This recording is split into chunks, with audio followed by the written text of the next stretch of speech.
Hello प्यारे बच्चों। आपको वर्चुअल क्लासेस में स्वागत है। लेकिन मैं बात को देख रहा हूँ कि आप लोग जितना मैं पीडीएफ दे रहा हूँ, वॉइस रिकॉर्डिंग दे रहा हूँ, आप लोग पढ़ रहे हैं कि नहीं पढ़ रहे हैं, कोई होमवर्क नहीं आ रहा है, ये अच्छी बात नहीं है। जितना काम मैं दूँ आप उतना काम करते रहिए तो बहुत अच्छी बात है। जब मूल्यांकन आपका होगा तो ऐसा लगेगा कि आपका कोई काम नहीं हो पाया ऑनलाइन, तो इसमें नंबर नहीं आ पाएंगे। इसलिए जितना काम दिया जा रहा है उतना काम आप लोग करते रहिएगा। सुबह 8 से 10 मेरा क्लासेस है, मैं आपको ऑनलाइन पढ़ा रहा हूँ। आपने कहा था कि रस अलंकार छंद सर पढ़ा दीजिए, तो मैंने आज आपको रस पढ़ा रहा हूँ। तो देखिएगा, पीडीएफ खोलिए। रस का शाब्दिक अर्थ आनंद, अर्थात संस्कृत में वर्णन आया है कि रसेस आस्वादते इति रस, अर्थात जिसका आस्वादन किया जाए वो रस है। किंतु साहित्य शास्त्र में काव्यानंद अथवा काव्यास्वाद के लिए रस शब्द प्रयुक्त होता है। तो रस को हम देखेंगे, रस निम्नलिखित प्रकार के होते हैं। तो रस के अवयव स्थायी भाव, विभाव, अनुभाव, संचारी अथवा व्यभिचारी भाव होते हैं। तो रस का स्थायी भाव, विभाव और होती है। इसमें रस के डायरेक्ट भेद पर ही चलते हैं, आप लोग पढ़ लेंगे सारे जो मैंने पीडीएफ दिया है। तो रस के भेद में आप आइएगा। पहला होता है आपका रस निम्नलिखित प्रकार के होते हैं, इम्पोर्टेंट है। पहला है श्रृंगार रस। श्रृंगार रस का स्थायी भाव रति होता है, अर्थात रति का सामान्य अर्थ है प्रीत, किसी मनोनुकूल प्रिय व्यक्ति की ओर मन का झुकाव या लगाव जब नायक और नायिका के मन में होता है और दोनों के प्रति प्रेम की भावना जागृत होती है, तो वहाँ पर श्रृंगार रस होता है। तो श्रृंगार रस का स्थायी भाव रति होता है। आलम्बन विभाव नायक और नायिका होती है। उद्दीपन विभाव आलम्बन का सौंदर्य प्रकृति चांदनी वसंतृत होती है। तो श्रृंगार रस के दो भेद होते हैं, एक होता है संयोग श्रृंगार, दूसरा होता है वियोग श्रृंगार। तो संयोग श्रृंगार में नायक और नायिका के मिलन की अवस्था का वर्णन होता है, तो वहाँ पर श्रृंगार रस होता है। जैसे दूल्हे श्री रघुनाथ बने, दुलही सिया सुंदरी, मंदिर माही गावत गीत सबई मिली सुंदरी, वेद जुबा जुरी विप्र पढ़ाई, राम को रूप निहारत जानकी, कंकन के नग की परछाई, याते सबे सुधि भूल गई, कर टेक रही पल पल टरत नहीं। देखिए, इस समय जिस समय श्री राम को देखने के लिए सीता ने पहली ही नज़र में देखा था, तो श्री राम को सीता इस प्रकार से देख रही थी कि एक भी पल उसका आंखों का पलक बिल्कुल नहीं टरता था, बिल्कुल हिल डुल नहीं रहा था, इस प्रकार से देख रहे थे। दूल्हा श्री रघुनाथ बने, तो इसका अर्थ तो हम बता देते हैं। दूल्हा श्री रघुनाथ बने, दुल्हन सीता जी बनी, गावत गीत सब लोग मिल करके गाना गीत गा रहे थे। सुंदर वेद जुबा विप्र, और चारों वेदों को विप्र मतलब होता है देवता लोग पढ़ रहे थे। राम को रूप निहार, राम का रूप को निहार करके उनकी का उनके हाथों में बंधे हुए कनक के नग की परछाई सीता पर पड़ रही थी, और सीता राम को टकटकी बांधकर निगाह रही थी, एक भी पल उनका इधर उधर नहीं पलटता था। तो ये आपका हुआ जाकर के संयोग श्रृंगार। दूसरा आता है आपका वियोग श्रृंगार। तो वियोग श्रृंगार में आप जाएंगे जब देखेंगे, तो इसमें ये होता है कि जब नायक और नायिका से बिछुड़ जाते हैं, तो उसके प्रेम का वर्णन वियोग श्रृंगार में किया गया है। तो इसमें मैत्री शरण दिया गया है कि जब श्री राम वन में सीता और लक्ष्मण के साथ होते हैं और रावण आकर के सीता का हरण कर ले जाता है, तो उस समय राम की क्या मनोदशा होती है, राम की सूनी कुटिया होती है, वन में भी सीता नहीं दिखाई देती है। तो एक तरफ सीता अपने वियोग में तड़पती है, उधर राम तड़पते हैं। तो उस समय का वर्णन है, हे खग मृग हे मधुकर सैनी, तुम देखी सीता मृग नैनी। तो श्री राम जी जंगल में खग और मृगों और पेड़ों से पूछते घूमते हैं, हे प्रिय तुम मुझे बताइए, तुम लोगों ने कहीं सीता मृगनयनी तो नहीं देखी है। तो इस प्रकार का वियोग श्रृंगार हुआ। हास्य रस देखिएगा, हास्य रस का स्थायी भाव हास्य होता है। जब किसी वस्तु या व्यक्ति को देख करके हंसी आती है तो उसमें हास्य रस होता है। तो हास्य रस में आपको आगे का उदाहरण दिखाई दे रहे हैं। विंध्या के वासिनी उदासी तपो व्रतधारी, महाबिनु नारी दुखारे, गौतम तिये तरी तुलसी सो कथा सुनि में मुनि वृंद सुखारे। हव है शिला सब चंद्रमुखी, पर से पद मंजुल कंज सिहारे, कीनो भली रघुनाथ जो करुणा करि कानन को पगधारे। इसमें यह दिया गया है कि जिस समय, इसमें दो दुआ दिए हैं आपके हास रस के। एक और मैं दिखा दें। एक तो शंकर जी की जब बारात जाती है तो उसमें भी उसका हास रस का वर्णन किया गया है। नाना वाहन नाना वेश, अनेक प्रकार के वाहन थे, अनेक प्रकार के वेश थे। वैसे सब समाज निज देखे, और उन सबको समाज देख रहा था। को मुखहीन, किसी का मुख नहीं था। विपुल मुख काहू, और कहीं किसी के बहुत मुख वाले थे। बिना पद पग वाले थे। कोहू बिना पद बाहू, कोई तो लंगड़े थे, कोई पद वाले थे, कोई बाहों वाले थे, कोई बिना बाहों वाले थे। तो शंकर जी की बारात में सब लोग जा रहे थे। तो ये देखो हास्यप्रद हो गया, हंसी आती है। इसी प्रकार से दूसरा आता है आपका करुण रस। करुण रस का मतलब होता है शोक। जब प्रिय की जब किसी व्यक्ति की मनचाही वस्तु नष्ट हो जाती है तो उसके हृदय पर बहुत ही बुरा आघात पड़ता है। तो उसमें शोक होता है, कष्ट होता है, दुख होता है। मान लीजिए कोई काम करने जा रहे हो, वो काम ना हो पाए, या कोई चीज़ चाह रहे वो ना मिल पाए, तो उसमें शोक करना पर दुख होता है। तो उसको हम शोक रस के नाम से जानते हैं। जैसे मान लीजिए इसमें वर्णन किया गया है अभी तो मुकुट बंधा था माथ। इसमें देखिए, अभी तो जब शादी के लिए जाता है, मान लीजिए शादी करके कोई जाता है और शादी के बाद वक्त आता है, तो रास्ते में कोई एक्सीडेंटल हो जाए, उसमें से दो में से एक बिछुड़ जाता है, तो उसमें बहुत ही कष्ट, शोक होता है, दुख होता है। तो वहाँ पर आपका करुण रस होता है। अभी तो मुकुट बंधा था माथ, फिर मतलब अभी तो मुकुट माथे में बंधा हुआ था।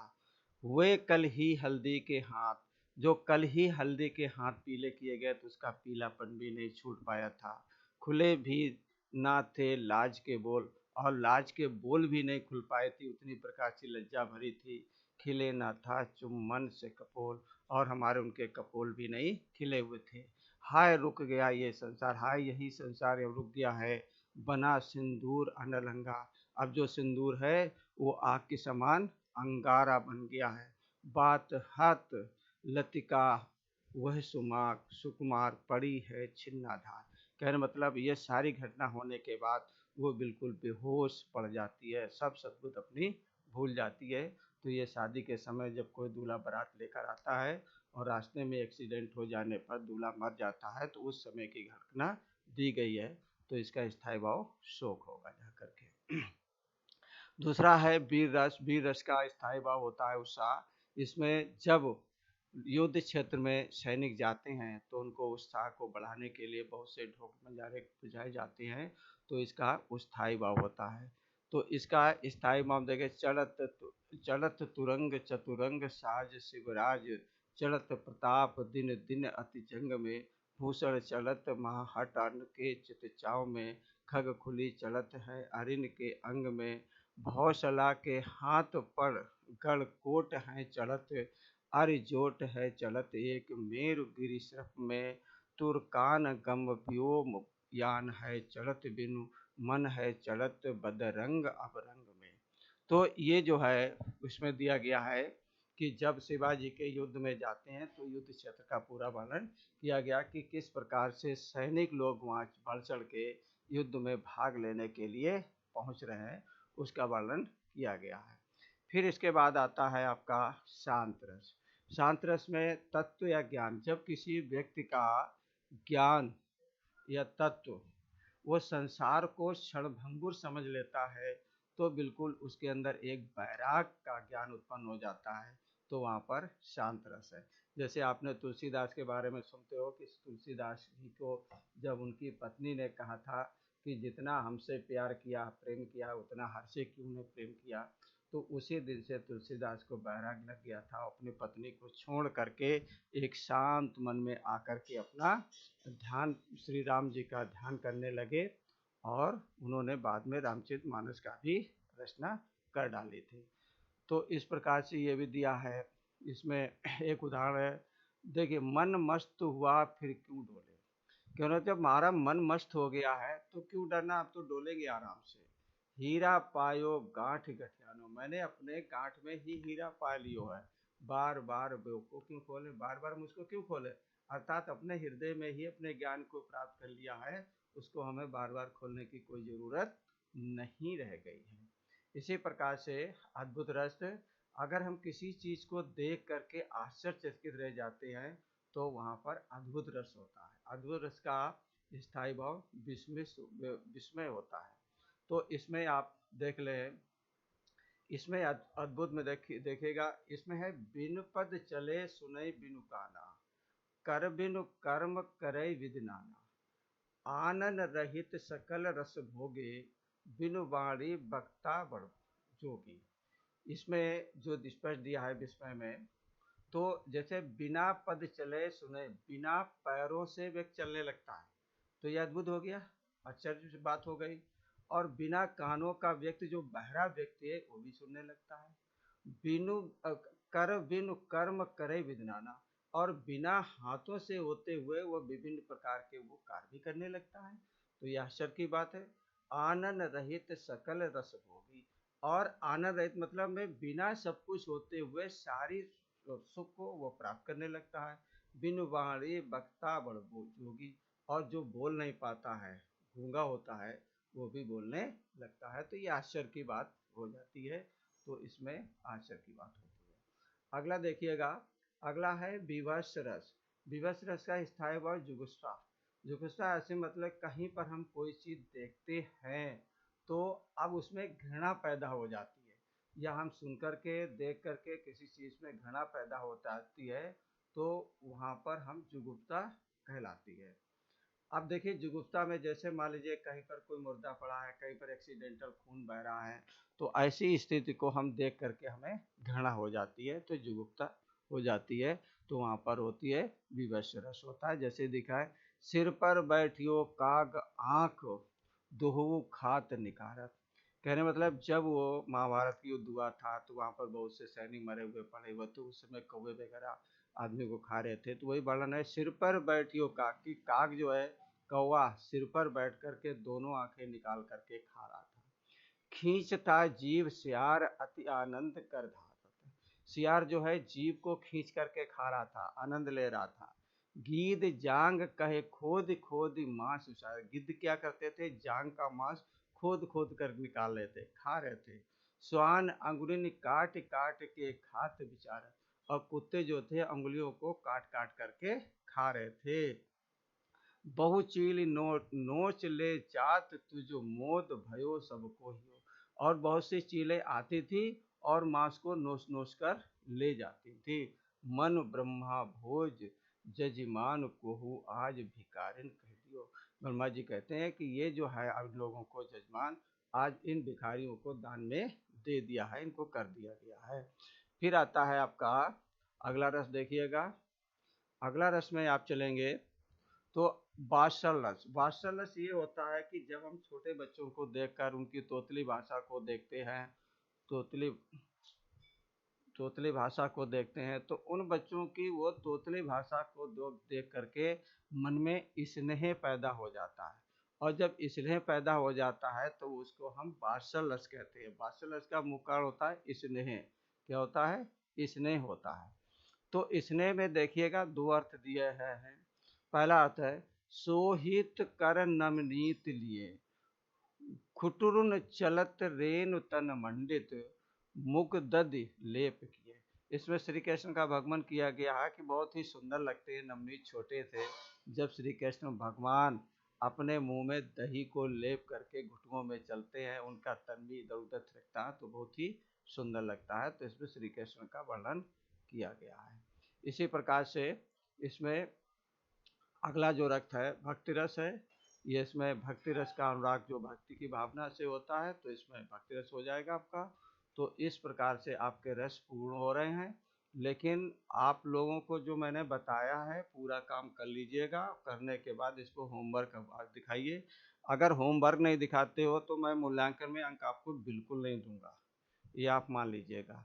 क्योंकि मैं देख रहा हूँ कि आप लोग कॉमर्स का खूब काम करते हैं, उसकी फ़ोटो भी डालते हैं, लेकिन हिंदी का अभी तक वो पवन दूत का हो गई, लेसन 2 हो गए, रस आपको आज पढ़ा दी है, कोई भी होमवर्क आपका नहीं आया है। धन्यवाद, बहुत बहुत धन्यवाद। इंटर के प्यारे बच्चों, पढ़ते रहिए ध्यान से। धन्यवाद।